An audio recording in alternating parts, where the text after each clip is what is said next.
haven't fixed that problem solving you're talking about, this could very well be a Beast Coast game, but of course DarkZero, they're the ones starting on the defense, so they'll get the advantage of that side to start. That is, so operator bans are happening now on your screen, and DarkZero bans first, and they will take Ace out of action, which actually, for Theme Park, not a very common choice to go for. Normally we would see the Hibana or the Thermite if you were to choose a Heartbreacher, and to be quite frank, it's not very common to see a Heartbreacher ban at all on Theme Park in the first place.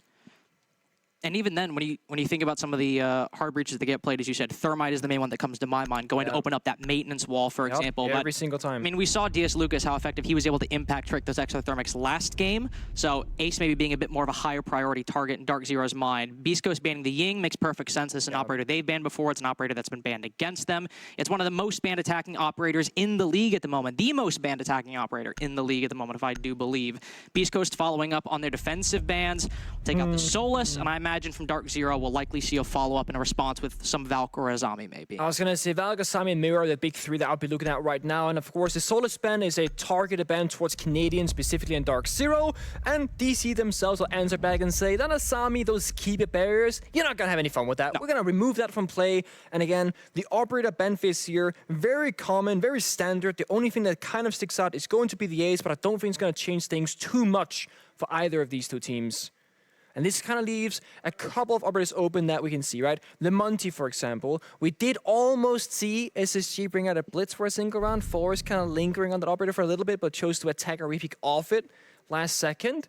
And we know that Beast Coast, they're very flexible, right? We see them play Chalet. They will play Monty, they will play Capital, they will play Ying. If you leave something open, odds are they can play it. And right now, they're showing the fuse. They're showing the nuke. They're showing the Togepi. We gotta be careful, because this is still attacker. I know they can change it. But when Mr. B is cooking something, usually he sticks to the recipe. Well, and to your point with that, the shields are a great example, because you mentioned when they leave something up, they'll play it. The Monty and the Blitz is something that Beast Coast and Mr. B in particular will usually pick or use multiple times throughout their attacking half. That Monty being the main one out of the two, but so leaving that up against Beast Coast is something that at some point in this series, especially if things are starting to get tight and they need to get an attacking round on the board, is something that Beast Coast and Mr. B have relied on in the past. But those 40 seconds of the prep phase have elapsed, and Mr. B has stuck the fuse, Nick. Yep. So I was worried he might have jinxed it and that he was switched off it, but we do have it. Some players, they will hover operator and always change off it, and some people, like Mr. B, when they show something, they mean real business. They did change one operator, however, from Nuke onto the IQ instead, likely because they saw both the Echo, the Yokais, and of course Canadian on the Valkyrie are available. This is DarkZero reacting to the Solus ban, saying, you won't give us that, we'll take something else. That Togepi phone call almost destroyed the Yokai, but I think because Injara is so quick to the punch, yep, he saves it. That 10-second timer, not enough. Well, it's a very common Yokai spot as well to then move out that drone hole and then try to get an angle on the attackers out of spawn. Here's that IQ, spotting those Yokais in the side and spotting the Echo himself on the opposite side of that wall. Maintenance wall likely going to be a focus for Beast Coast at some point in the round. They're still very scattered. The first of many fuse charge maybe. Never mind, he backs off, hold up. Not just yet. Canadian hears the cluster charge, hit the hatch as well, and will back off and fire some shots as he responds. A minute in so far, and Beast Coast have not secured any solid control and will likely be more difficult to do so, though they do end up trading it out. I'm curious if Canadian actually did toss his C4 on the hatch, but didn't pop it just yet, waiting for that second breach to go down, but Mr. B might have read into that. That's why he removed that breach, or the cluster charge rather, from the hatch itself. The drone network slowly starting to be established from Beast Coast, but the thing is, DC, they're still very much active on this roam. No one's really inside the map from BC as of yet, and half the run has already flown by. All we saw was Hat earlier alone in maintenance, and he's been very easily dispatched with from Panbazoo, and trading that IQ for the Oryx is a trade the defense will make any day of the week. Finally, some other members of Beast Coast have made their way in. We're almost a minute left in the round, and Doc has only made his way to top Dragon, and the Yana is only just now inside a vending machine. The Fuse has now joined them as well, but again, a minute left. No hard breaching done so far. Only a Hibana on the board. No Thermite to speak of. Seems likely the angles that all Beast Coast will have availed to them could be that yellow wall, Nick. I was gonna say, I mean, Mr. B and Doc gotta work together because they got secondary can opener on the Fuse, and the thing is, there's no wall deny from DarkZero. Sure, they got 2 Imper Grenades on NJR, but these initial holes in the walls will be guaranteed open because look above it, there's no destruction to allow that Impeture to be thrown out, so yellow wall guaranteed to go through. With 35 seconds left, they might not get more than that. DZ have the angles going for them as well. They're now taking on Hyper, flanking down those Dragon Stairs. So if they flood in, it'll just be through this yellow angle with barely any others going their way. Maybe a push through split, some cluster charges from up above. But there goes the fuse. Achieved, able to retake top floor. Excellent shot by Vert. Now able to move in through split and start moving up into yellow. There might be somebody flanking behind. There's not enough angles to watch all of them. One goes away inside of the site. NJR cuts down not just one, but two for DarkZero. Secures round number 1 on the defense's bastion of Throne. Also keep in mind that while that side hold was phenomenal from DarkZero, achieved on the roam inside a bottom dragon or that gong area of the map, he found 2 kills while that Harpy's destruction was going through. So DC succeeding both outside the bomb site and on the bomb site itself. And Beast Coast, that a decent plan, a decent approach, but honestly, the time might have been their biggest obstacle. The roam clear, not fast enough, nobody really got into the building, and the fuse did not really get any value in that round. 2 charges went out on the same yellow wall. It didn't destroy any members, no utility was had either, and it didn't really make it any easier for them to get into that breach once they wait for that execution. And if you're going to see an aggressive presence from DarkZero on Theme Park, if you're going to see them hold positions like Cafe or play aggressively on top Dragon, no matter the site, Beast Coast will need to react to that. They can't drop an opening pick with Hat by himself inside of maintenance like we saw at the beginning of that last round, or even if they do and they get the trade, they need to coordinate and use that mid-round efficiently to then acquire some further control. Lab being the next site up, Nick, though.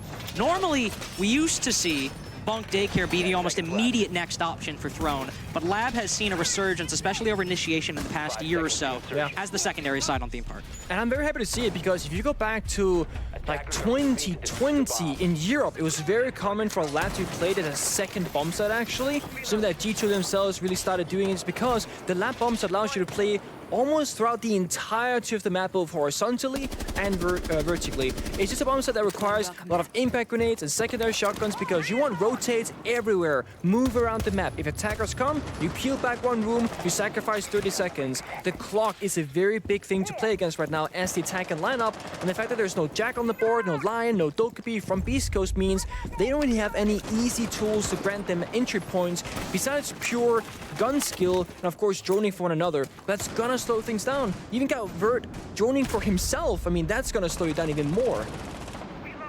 Beast Coast looking to acquire throne control, maybe even before some of that upstairs control. Of course, Vert now, at least in terms of positioning, has some support from Mr. B. Moved in, now opened up that maintenance wall. They want to take down the player playing inside of Throne, who is playing passively in split, could very easily escape, and Canadian will do so. Back off very quickly, so Throne control now secure for the attack. But still, Nick, as you mentioned, they will need to start moving upstairs at some point to either get a kill or acquire some even further control on that top floor. Now already almost half the round now gone, and Hyper just now starting to make his way through Initiation and Office. And this is why Theme Park is so hard as an in-game leader for your team, because you gotta work 2 different floors at the same time to make progress quick enough for this. And if you're Mr. B in this case with the attack inside of Beast Coast, you're only gonna be able to have one set of eyes in one part of the map, but you gotta lead on both sides. So now, bottom floor's been dealt with. You go upstairs, you try and linger on these bombs at windows to apply a little bit of pressure, perhaps. Good intel and drone work from Beast Coast. Oh, that's unlucky. There we go. Second one gets it. Impact flies out, doesn't find the drone, and Hyper is so close to the bomb site wall. They're actually gonna ignore the upstairs hold entirely, it looks like. No, it just looks like they'll go for a half clear down below. That nade almost taking down Achieve, but Hyper's found his opening. Made his way into the site with Hat on the opposite window. They can pinch this player at Lab and get the first pick for Beast Coast as we crest a minute left. DarkZero do trade it out, and they end up gaining the advantage as well. Hyper still cutting a clean cut through the site. But now back to a 3v2. Hyper on low HP as well. Both him and Hat, who went for this lab clear earlier, the only remnants of Beast Coast attack, but they might be able to just get the bomb down. DarkZero retaking from Arcade now that the attackers become the defenders. One inside a bathroom, the other 2 coming from main lobby, but 2 DarkZero defenders on low HP. This is winnable for Beast Coast if Hyper and Hat could just watch the necessary angles. One Goyo goes off and actually cuts off Gavini's entrance, but he still wins the fight anyway. A 1v3 for Hat with the DMR. Could find Achieve, but no. As soon as he peeks, Achieve swings. 3 kills for the Aruni so far. DarkZero's second round off the defuse. Honestly, when that Vulcan canister blew up inside of that bathroom area, I thought that might be the done deal for Beast Coast, because now the Goyo cannot make any progress inside the bathroom, but the gunfight from DC, they're just hitting their marks and getting their kills, and they overpower in that 3 versus 2 despite being so low on HP. You saw a smile from Canadian there. He knew that they did a great job to play together in that 3v2 to make sure that they're not going to throw a potential round that they could win. And Beast Coast, being a momentum-based team, being down 0-2, not necessarily a very familiar position for them, will call an early tactical timeout to figure out how to get at least 1 or 2 attacking rounds before that side swap. If it's going to be like Theme Park, where it's often decided by how little attacking rounds you can get compared to maybe a 5-1 or 4-2 defensive half for each team, this could be a very good timeout. As you said, Beast Coast very momentum-based, but also so far, they have tried to go about these theme park attacks with maybe not enough control, only getting thrown, only getting maintenance. They had Doc upstairs to maybe catch anybody rotating up above, and they were able to end up getting the bomb down, but it still resulted in a situation where it was only Hyper and Hat putting the diffuser down, still at a disadvantage against the DarkZero defenders. So they made it into the site, they were able to get the bomb down. DarkZero had that control up above to then go for the retake later on and outgun Beast Coast once they were down on the site. So this tactical timeout, Beast Coast will look to take their first attacking round on Bunk and Daycare in danger of DarkZero getting a flawless site rotation. Honestly, the lap defense that we just saw, I honestly think that Beast Coast might have just had like a very small flaw in their communication, because when Hyper was deep inside the bomb site, it looked like the lab area was entirely clear and the stock area, well, that's where the captain was. So when Hyper kills the captain, goes, guys, it's clear, run on in. But then that other member that was hiding in that was, went unnoticed, he gets 2 kills and just really slows things down. If that member wasn't there, or if he had been killed by Hyper, all of a sudden, instead of being a 2 versus 4, it's like a 4 versus 4, and that would have favored Beast Coast significantly. That's the thing, one corner goes unchecked, undroned, left untouched, all of a sudden, you might get backstabbed when somebody's hiding there. And now see, this is where things are gonna start shaping up differently. Beast Coast starting to flex out their various styles of Rainbow Six Siege, as Mr. B will now go on to that ever so favorite Monty of his. That was how they actually managed to get some great success on Chalet. Sure, a very different map than this one, but it works in the same philosophy as Chalet. You will walk in with the Monty, apply a bunch of pressure, defenders are moving around, they can't really deal with you, and then your teammates, the aggressive players, like Hyper, like Hat and Vert, they will play off that Monty, and because defenders are moving around so much, you can try and get a kill or 2 with that and build that early advantage.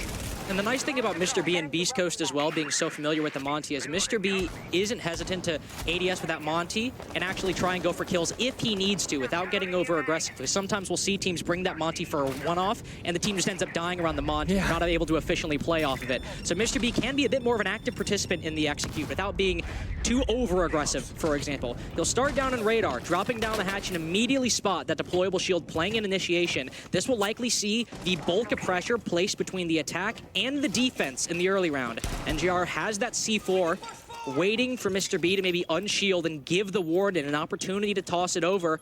He's contemplating it. They have Gavini around the corner as well. Now that another person has dropped, the Yokai will destroy the shield and not destroy it, but force him to unextend for the time being. But no C4 just yet for NGR, still waiting and just harassing the Monte for the time being. Yeah, it looks like they're trying to do the Echo C4 combination where Echo will stun the shield and C4 follows soon, does either a bunch of damage, maybe even a kill. And of course, Wicked on this Yokai, as long as these drones are alive, Mr. B, he cannot overstep this door path, because if he steps on in and the Yokai stuns him, he's going to be in trouble. Spotted another defender though, spotted Gavini tucked around the corner. There goes the C4, but with no Yokai nearby, Mr. B's able to shield himself from it because of that shield, but still 2 defenders looking his way. One in the site and one in initiation. But Gavini has to be careful that he's not playing too aggressive, especially now that both Achieved and Panba off the board. Hat lurking around the back, moves through Arcade and gets 2 kills, but DarkZero get 2 in turn. Excellent shot by Hyper. Now Beast Coast have somewhat of a solid advantage. Yeah, the only thing that Beast Coast really lucid that they really want to keep alive was, of course, Mr. B on the Monty, but they're trading in favorable numbers, and they actually use the Monty as more of a look at me over here, while Hat goes to that flank on the cafe side of the map, and he found 2 for the price of 1. That's why Beast Coast are in this advantageous position. Wall, of course, is opened up by the defenders themselves, so they have a pathway into the site. They have no smoke grenades. They have 3 flashbangs, and that's it. They gotta throw those out and then act upon that. That's all they had to work with. Doc will try to make his way into the B-bomb site, but what a shot by NJR. Cuts down Doc the moment he lets 2 flashbangs go. Now just Vert and Hyper, the 2 veterans on the roster. Brought in late in the game to join Beast Coast. Hyper will creep his way up the yellow balcony with Vert all the way across the floor with the diffuser. Only 10 seconds left. Hyper trying to find intel as his teammate goes down. There goes one. He knows the position of the remaining player, but only 1 second left, and he peeks the other angle. Puts NGR to 1 HP, but the headshot does him in. DarkZero with 3 defenses in a row. I mean, this is so close in these rounds. I mean, these are the exact rounds that the attack inside, if they were to win them, that's the deciding factor sometimes. Because imagine right now, it is 2-1 in favor of DarkZero, and then, you know, it keeps favoring the defenders. We'll likely see a 5-1 or a 4-2 side swap. But because DC, they are clutching out in these dire moments, the 1v1s, the 2v1s, etc., they are building this nice 3-0 lead, very comfortable, perfect bomb site rotation. And the thing is, sure, this map has 4 bomb sites, but only really 3 of them sees a significant amount of play, as well as a good defender victory, just the statistics. And that's the 3 bomb sites that we see so far. Throne, Lab, and Bunks. Very few teams that play Initiation Office. If they do, typically it's with the Mira. And sure, she is in play, but DC so far not used this operator a single time. And now you get to go back to Armory Throne, which is, again, that main site that the defense typically relies on to win this one out. The last time we saw Beast Coast attack Throne back in round number 1, the only main hard breaching they brought were those X-Pyros and were those can openers. No Thermite to speak of, maybe because of the fear of that impact trick from the Echo. That does relegate themselves to doing that yellow push, especially if they aren't able to acquire that upstairs control that they sought earlier on in the round. They might pigeonhole themselves once again. We see Mr. B also rocking this fuse a second time. Nick, we didn't see a lot of play from it. Maybe some to clear off, maybe some to clear off the yellow wall, some to clear off that furnace position. But maybe from him individually, or maybe him from that fuse, just with the reputation the operator carries. Hopefully, we see a little bit more play from him this round. Yeah, the thing about picking what we call like pocket picks, like operators that we don't typically see being played, is that when you do choose to go with them, you have to find a lot of value. Otherwise, one of those, you could have picked 4 other attackers and get like way more out of it. Whereas Fuse, it's a niche reason why you pick him up. It's to work either a wall to clear an angle, clear utility, or maybe if you go for that roam clear above, you can do vertical destruction. And there's no sledge or buck available to them, so Fuse would very much be the #1 guy for that. Canadian really trying. Same as last time, right? Canadian's there with Valkyrie, this time it's there with Goyo. Interesting that he did drop the Valkyrie for that Goyo, so even more time wasting on the side for DarkZero. But your point about the fuse, it's also similar with the IQ, albeit to a lesser extent. She has that primary utility that can spot the Yokais with the Valkyrie cams if they're up, but that's really all she brings. Not a lot of secondary utility, no frag grenades, for example. So even though there is a bit more of a direct use with the IQ, it's still a similar position where if you aren't able to maybe find some of those Yokais or find those electronics, you might be asking, well, why didn't you bring a sledge and build it up to 6 nades? Why didn't you bring a buck to maybe be a bit more direct with opening that furnace position? Either way, Fuse and IQ are the operators they have right now, and for a minute and a half so far, Beast Coast have struggled to gather any control. We don't see Hat pushing directly inside of maintenance and dying early like he did last time. We only just now are starting to see Beast Coast players creep around that top floor and flirt with an engagement with somebody playing inside of office. Panva still opens things up, just like the previous Throne round. Duck, the hard breacher, gone down. If they want to open up that yellow wall, or any wall for that matter, it'll have to be Mr. B. But with a 5v2 now, only vertical and only Mr. B left. At least they can hard breach. At least they can open up a wall. But beyond that, seems like it's a flawless round and a 4-0 lead for DarkZero. Just to kind of put into numbers how bad it is when Hibana dies, like Doc, like as the first member in that round. From like a pure like statistical standpoint, in that 5 versus 4 when Hibana dies, it's basically over for the attackers. You can't go open up anything really. You have no real map presence. Your pinch is now gone. Doc was on the cash balcony alone. All other 4 members came from the cafe side of the map. So the second Doc dies, they could in theory, Gavin that is, run all the way back to top dragon and fall back to bomb side. He just sticks around. He knows that he's in a good position, gets 3 kills in that same spot, and completely shuts down Beast Coast's approach to the map. And with this 5th round starting, we will see all 4 bomb sites being played by DarkZero as they will go to that initiation of his bomb site and just keep Beast Coast in the dark. Not allowing them to know how they're going to defend the following bomb site, because they might be expecting that lab to be next, right? They might be prepping for it, saying, guys, we know how they defended. It was very close last time. We got the diffuser down. What do you know? It's not that side now. Now you got to refigure out exactly how you're going to approach it with no intel about how DarkZero are going to defend this side. And DarkZero have a 4-0 lead as well. Even if Initiation to Lab or Initiation to Office doesn't work out, you can just go back to Lab. If it ends up not going well, with that mirror also being up, like you mentioned earlier, we'll see it brought by Achieved once they go to Initiation and Office. And Mr. B will go to that Monty the 2nd time on the attack so far. Try and gain something for them. Some kind of opening the first round on the board, but normally we at least see maybe some signs of life when they go for these pocket strats, even when they go for these attacks in general. I mean, this is the same team that had a very dominant victory over M80 on Theme Park. We just saw Smoke SSG and Beast Coast. I mean, they haven't looked asleep. They haven't looked completely inactive, but they've been shut down by DarkZero at every single turn. They have. And the fact that DarkZero, they keep going on to these intel operators like the Valkyrie and the Echo, etc., it's putting Hyper in this very frustrating position where he wants to play the IQ to be the good guy, right? Help out his team. But now look, he's kind of looking like a fool because there's not a single operator he can really find that gives you any IQ value. So this niche operator that you bring is more of a safety measure. In case there's a Valkyrie, in case there's a Yokai, then DarkZero goes, well, if IQ's gonna counter us, we'll just not play them. And we'll just make the IQ being a useless and pointless pick. It's now just a gun walking around the map, essentially. Oh, if Hyper could start getting some frags, maybe a gun walking around the map might just be what they need. Vertical almost finds a kill down below, looking up through that split hatch, but only is able to tag Panbazoo for just a little bit. Mr. B pushing this initiation position once again. Here?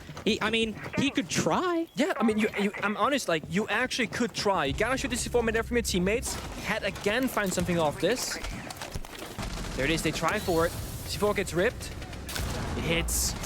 That's the unfortunate position right there. You go for that diffuser. It's a risky play, but nobody able to watch that C4. In fact, maybe the smoke on the mirror window ends up hurting the attack, not able to see it, or maybe there's just not a lot of coverage. Hat's still trying to go down, but there's that second C4 to drive him off the plant.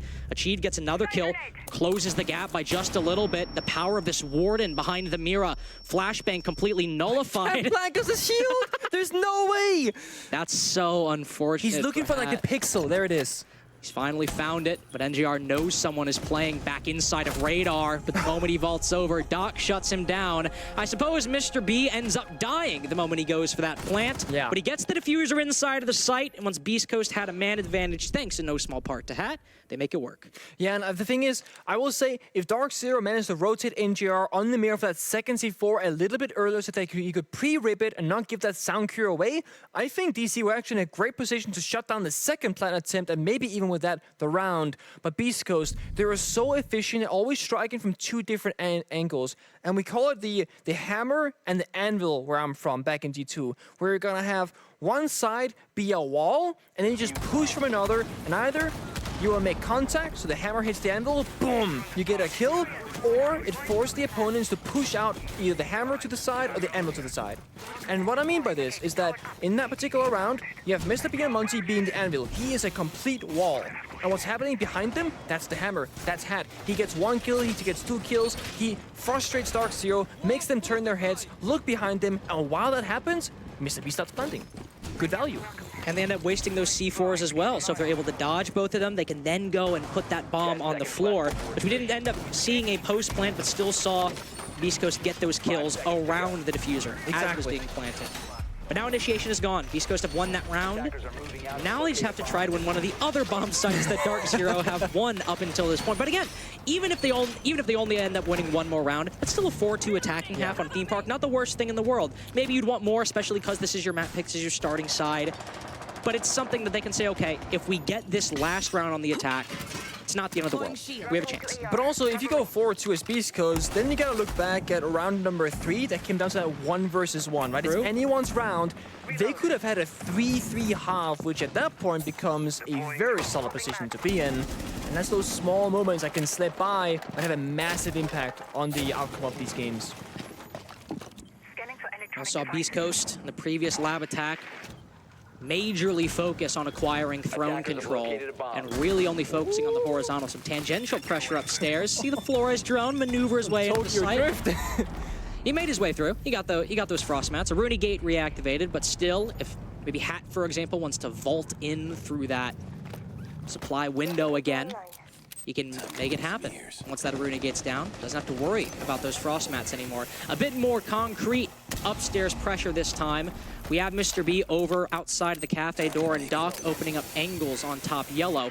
Again, that hammer and anvil you mentioned. Yeah. Seems like we might see those two positions being set up right now.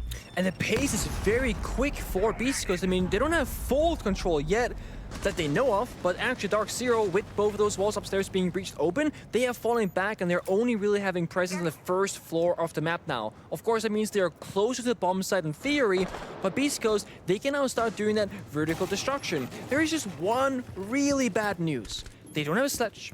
They don't have a buck. They have 2 soft breaching charges on IQ and Hyper, who's not quite here just yet. So they might actually have to fight this out horizontally, which shouldn't be the case for them, but they just don't have the right operators for this style of execute. And let's say they wanted to evade taking some of those gunfights. They only have 1 frag grenade on vertical as well. So if they want to maybe try and get some utility kills, that'd be the main way to do it, or maybe some of the flashbangs that Doc or Mr. B have. But Doc is lurking at the moment. Maybe flirting with something inside a throne, but now he'll move over towards bottom yellow. Beast Coast now starting to consolidate outside the bathroom door. Spots the Goyo, but he gets away, and NJR gets the kill instead. Hat not able to play the trade as NJR quickly ducks for cover behind that corner. If Beast Coast are going to win this off gunfight, somebody has to overperform and get 2 kills, or else DarkZero can play the trade to win this. Made even worse as Hat walks into those EDDs. Hyper finally gets 1, but it's no longer equalized because Hat's on the floor and now put in the grave. Hyper still upstairs, will go for the drop in split, but there's still 2 defenders, or at least 1 playing inside a throne.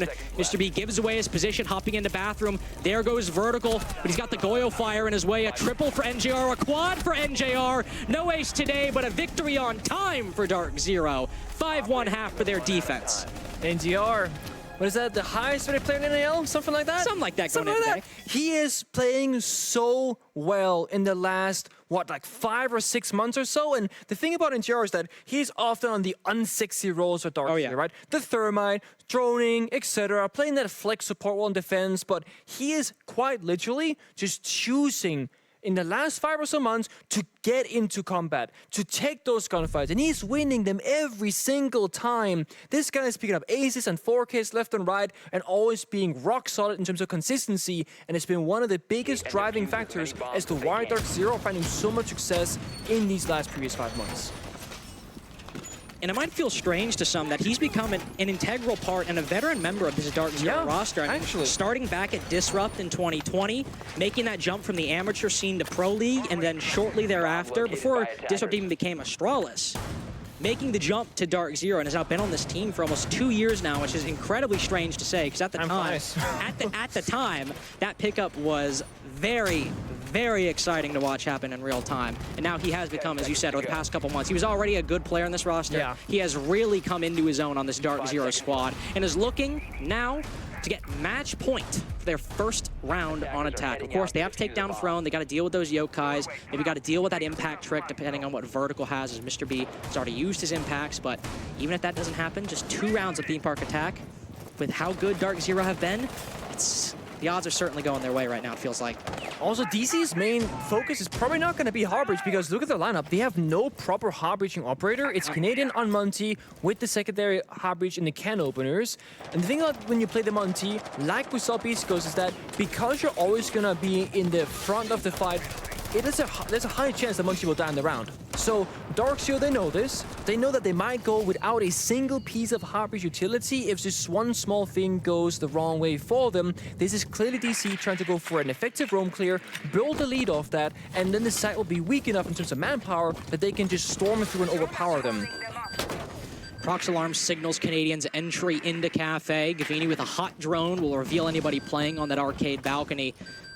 Canadian continues to march up Cafe Hall, spots one inside of bunks, but they are quickly retreating from that very position. All of Beast Coast starting to fall back to that initiation and office side, but this is a very, very heavy roam on the top floor by Beast Coast. 4 players, now 3. Now stacked on this top dragon side, still looking to take down some drones and stall some more time. As you said, there's not much hard breaching for DarkZero. Already 1 of 2 can openers used, and that is it. They are not really looking to make some kind of push through maintenance wall in bottom dragon. In fact, if they could even get a kill or 2 on this clear of the top floor, DarkZero will be mighty happy about the progress they have achieved. I am curious, there is a world in which Beast Coast, they will read the situation, realize there is no real hard breach operator. They can start counting down 1, 2, 3, 4, 5, all operators, and say, guys, our bomb site is so easy to defend. We don't have to roam any longer. But But the thing is, while this is happening, the time is flying by. 60 seconds left. DC are still checking out all the corners upstairs. Then to C4, it finds Pambasu. So the hatch is open. That's one way into the bomb site. Besides that hatch, they have the doorway and split, the doorway and dragon, and a single can opener.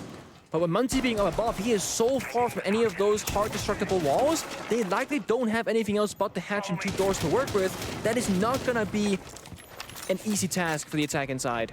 Ooh, good coordination, though, quickly opening up those holes in the floor and furthering that control with a nade into Furnace. Excellent play by DarkZero, despite the very low time on the board. A hatch drop is a little bit easier, though they still have to watch Throne. Gavini sends a nade on in. Canadian will be the first one through the breach. A flashbang also guiding his way. He's made his way behind the pillar, but now this is where the coverage is so necessary. Oh. Vert with 2 huge kills. Might just bring it back for Beast Coast. Makes it 3 with the hip fire, and Achieved is left with a skeleton key in his hand. 1 impactless frag as Beast Coast get their first round on the board this half. How does it happen? I mean, you have Achieved above, who is one of the best vertical operators in the entire world on Sledge and Buck, and he is not watching the only path that somebody from Beast Coast can come from, that double door push between the 2 bomb sites of Throne and Armory, because Vert just sprints in. And it's actually the member on the split door that is covering that angle and not Achieved above. So a slight oversight that really punishes them, and it quite literally is the reason why Beast Coast, they get their second round. We talk about small rounds that might make a difference. That wasn't a 1vx or a 2v2, but that was still a round where if they were just watching Vert push up, he was the main one from Beast Coast, or at least the first one, challenging the Monty as that bomb went down. And DarkZero still managed to find a way into the site with no angles on yellow wall, no hard breaching to speak of, just to drop through that hatch, aided by a very quick heads-up play with a grenade and a skeleton key to facilitate that entry. If they're able to get that, that'd be match point 6-1, and Beast Coast would need 5 rounds in a row. But now they've started something that can't be called a comeback just yet, as they've won Armory and Throne on Theme Park. Yeah. Need to see a little bit more, at least impressive play, before we can call it that. You know, every comeback starts with the first round. That's true. And that right there, if a comeback were to happen, would be the very beginning to that thing happening in front of our very eyes. Now, of course, Munty has been what we've spoken about quite a lot, and it's because both teams are bringing this particular operator as the main driving force behind the execute and the roam clear, which both of those aspects of Theme Park are very difficult to do. Achieved now on the ammo road to speed things up. Pambasu on the nuke to sneak around the map. DarkZero, they recognize they need more than a single operator as the defining factor, and they just need more utility in general. Now they get those frag grenades, they get the drones from Flores that can do so much damage to players and, of course, the map itself. Try and help them out and not just have to rely on gunfights. You can also use that Amaru to quickly fly into break room, establish some early control if you want to, or if you maybe, since it is bunk and daycare, it's a very late pressure if you want to. We sometimes see teams go onto that break rappel to apply some pressure at anybody playing on an arcade balcony or in arcade or break room in general. But they'll start. Bit of a curious sight to see a nade used on a soft hatch. Unfortunately, that's what happens if you don't bring enough utility to deal with some of those soft walls. And with how little nades are present in the meta, only 4 operators with them. That will be 1 of 4. And as you can see, NJR bossing, being nailed on top of the leaderboards and rating KD and cost. It is nice to see a player doing that well. I mean, you know, it's always nice when you see, oh, wow, this team's got this guy on the top of this stat, this team's got this guy on the top of this stat, but it just shows how good NJR is right now. I think they could have spelled Boston with like the U and the sets, like Boston, you know, instead of bossing around, it's Boston. But this is my opinion, you know, just for future statistical facts in that regard. Your feedback's been noted. Yeah, thank you.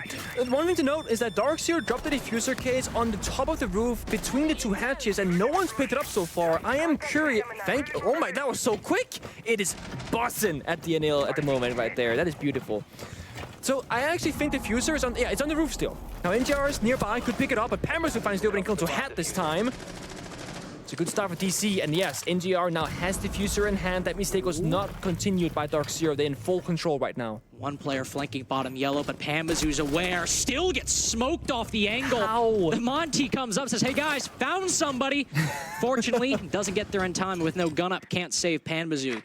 Yellow control still in the hands of DarkZero. NJR now recovered the diffuser, can drop down and make use of that control acquired by Canadian. Both him and the Yana have made their way into sight. NJR's got to follow up for there 3. it is. There we go, the break room pressure. Gavini gets the first kill as we move past 30 seconds. 2 kills so far for the Yana, looking to make it 3, but the Monty instead trying to fist fight somebody, trying to fight Mr. B in the corner with only shield and pistol in hand.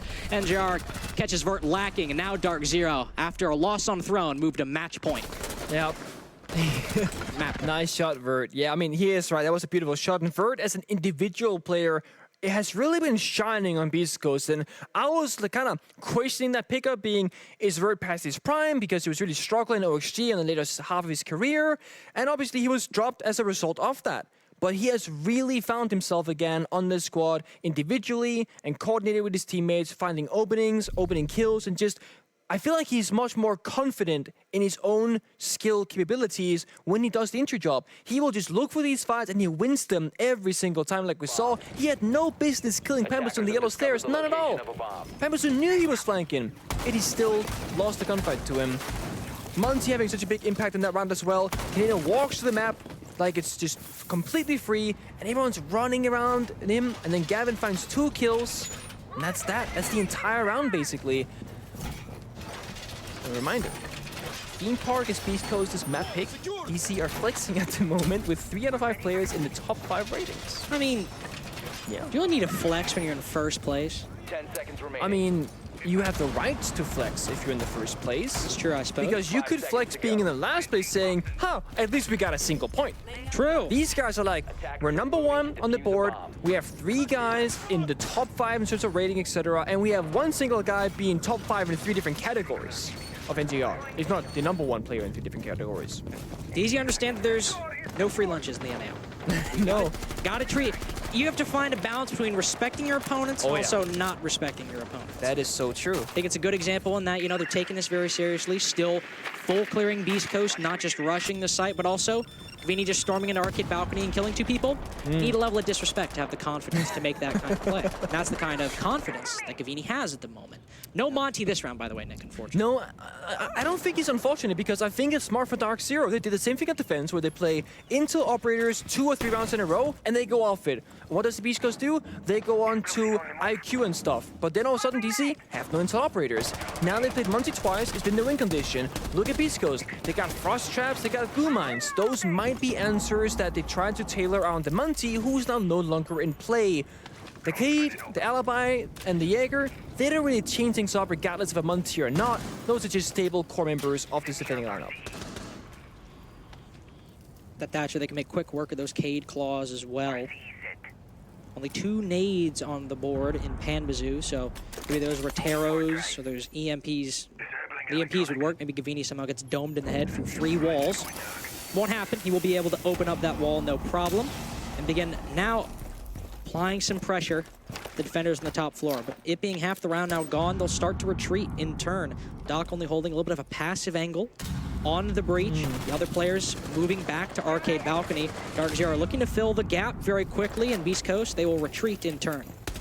Surprised they're going for a Kite when Thatcher's open. I mean, those Kite claws are rendered completely useless because DC, they read into that. And 2 EMPs, they take out 2 claws, walls gets open up, and then forces, just like when DC defended lap, it forces Beast Coast back near that horizontal take, the first floor near the bomb site. The thing is, DC, they got a minute to work with, and they have that secret weapon. They got a vertical operator, they got Buck. They can destroy this floor, deny crucial positions, and then walk near the bomb site. And there are no Goyo canisters, there are no toxic babes to stall for time or deny entry points from the attackers. So DC in a great position despite the clock being 35 seconds left. And had out of a C4 as well. So Beast Coast looking to win this on gunfights, and much the same way they would try to win these attacks sometimes. And if that's their plan, Vertical might be the one to get it done. 8 and 7 so far. They'll take down Gavini, getting Beast Coast that advantage. Only 20 seconds left. Panbazoo cooking an angle, just spots one.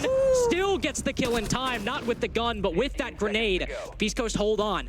Looking to bring it to overtime with a few more rounds. It'll start right here with only 7 seconds left. Canadians vaulted into bathroom. They don't know Hyper's there. Puts Canadian down low and finally finishes off the kill. Looking with another victory on time in the 2v2. Beast Coast get their second defense on the board. DC under pressure. Time is their enemy, and they don't really get in quick enough when it matters the most. If somebody was there to support Canadian on the initial engine bathroom just a little bit quicker, maybe they can attempt to plant that 2 versus 2 or 2 versus 3, depending on the outcome of those gunfights. But it's so close. The rounds that Beast Coast are winning are not decisive victories, and when they keep winning these defensive rounds, they're gonna lock the bomb sites that they've just won. That means that things will only get more and more difficult as time progresses, and all Beast Coast gotta do is slip up a singular time. Pambazu has one of those moments, or NGR has one of those moments where they will just completely take over, and that's the first map done and dusted, just like that. Now, second map is Oregon. So we're gonna go from a very big, dynamic, flexible map of theme park, hard to problem solve for both sides, onto Oregon, which is arguably one of the most linear maps in Pro League. Absolutely. It's been there for so many years, to be fair, as a theme park, but it's a very different story. So we can see, like, let's say a 7-3 here for DarkZero, that has no implications on what might happen on Oregon whatsoever. We can see a 7-0 for Beast Coast on DC and Oregon, and then we see Skyscraper. The beauty of best of threes is that we get to see different playstyles being favored on different maps for a variety of reasons. And that is why best of threes are superior to best of ones. It's a fact. I agree. However, while it might, maybe a loss in this series could still mean a 7-0 for Beast Coast in the next map. Yeah. This is still a young team. This is a team that can sometimes ride high or fall low based on the momentum. And while I do think so far they have shown that they don't have necessarily the same cliches or trappings as a lot of these younger or newer teams in the NAL do, DarkZero are just such a veteran roster with so much experience that they've been able to even bring in Gavini, who also played with Mr. B just 6 months ago, and make him an integral part of the roster, not only at SI, but then immediately after, where he's had an excellent performance this stage so far. DarkZero are just so much more experienced that loss of a first map, let's say Beast Coast come back and win an OT, it might hurt them, but it still might not be the death knell. And just to kind of add on to it, DC, they are very experienced roster, sure, but, you know, Chief and Canadian now in GR, but they're also one of the teams that brew the most young talent, right? In NGR when he first joined, in Pambazu when he first joined, and Gavini now that he joined, they always look at the long term, where they pick up a young player who has a long career ahead of him that they can really shape and form into the ideal player, at least in their team. Gavini has certainly been more than ideal this month and in this map so far. Hasn't put down any of his air jabs yet, but is still looking to maybe take an early engagement. He'll just face check a few angles before now setting up that important flank watch utility. Yana downstairs inside of lab again, not going for that maintenance wall, focusing on the yellow wall, but this time they don't have just the hard breach charges. We have that thermite. Odd to say that so far in theme park, we've not seen thermite played very much so far, given how common he is, but it's still not maintenance. It will instead be the barrels wall they decide to open up. This is very much a west side push. Yeah, it is. And because there's no Muncie, the pace a lot slower. They only got half of the top floor. So this is DC saying, we're going to cut a line in the center of the map and just only worry about the west side, both above and beneath. But only having a single point into the bomb site, into the breach, is not where you really want to be typically. So they got the split door, and they got that barrel wall, but that's it. And the thing is, Canadian doesn't have smokes. They cannot deny the lines of sight. Oh, Mr. B, before the flashes even land, drops the case cold on the floor. Pamba does spot the player behind throne. It's NGR to take him down, though. Making it back to even. He's picked up the diffuser as well, but Beast Coast remain alive. Hat with a beautiful spray. A two-piece on a DarkZero. Achieve trying to apply some release pressure on the bottom of Dragon. Is left all alone for a second time on Armory Throne. There goes Hat, but only on 1 HP. He's got those 2 flashbangs, but he'll need more than secondary utility. You'll need a lot of luck to win this one. So it looks like Beast Coast are not out of this fight just yet.